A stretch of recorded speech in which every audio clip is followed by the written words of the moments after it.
बिस्मिल्लाहिर्रहमानिर्रहीम। अस्सलामु अलैकुम। आज की मेरी वीडियो हज बैतुल्लाह के बारे में है।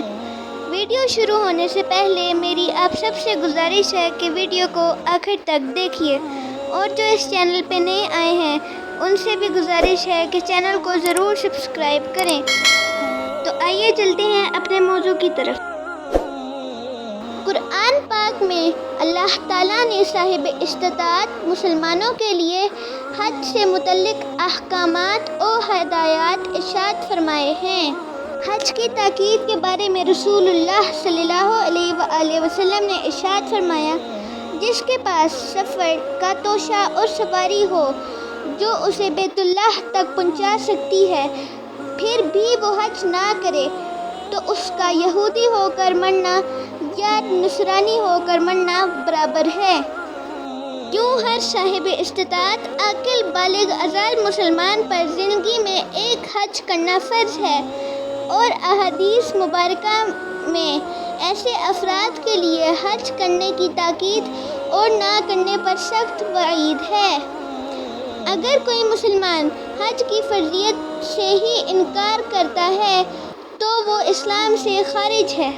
हज़ूर पाक सल्लल्लाहु अलैहि वसल्लम ने हज की फ़र्ज़ियत के बारे में एक और जगह इरशाद फरमाया, हज करो, बेशक हज गुनाहों को ऐसे धो डालता है जैसे पानी मैल को, क़यामत तक सवाब।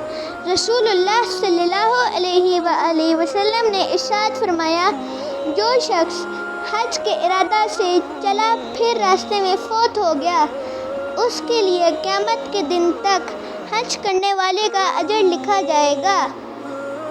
हज की फ़र्ज़ियत के बारे में अल्लाह ताला ने कुरान पाक में इरशाद फरमाया, लोगों पर अल्लाह ताला का ये हक है कि जो उसके घर तक पहुँचने की इस्तिताअत रखता हो वो उसका हज करे, और जिसने इनकार किया तो अल्लाह ताला जहां वालों से बेनियाज है। अल्लाह ताला हम सब मुसलमानों को हज करने की तौफीक अता फरमाए। शुक्रिया। अल्लाह हाफिज़। लब्बैक अल्लाहुम्मा लब्बैक, लब्बैक ला शरीक लक लब्बैक, इन्नल हम्दा वन निअमत लक वल मुल्क ला शरीक लक।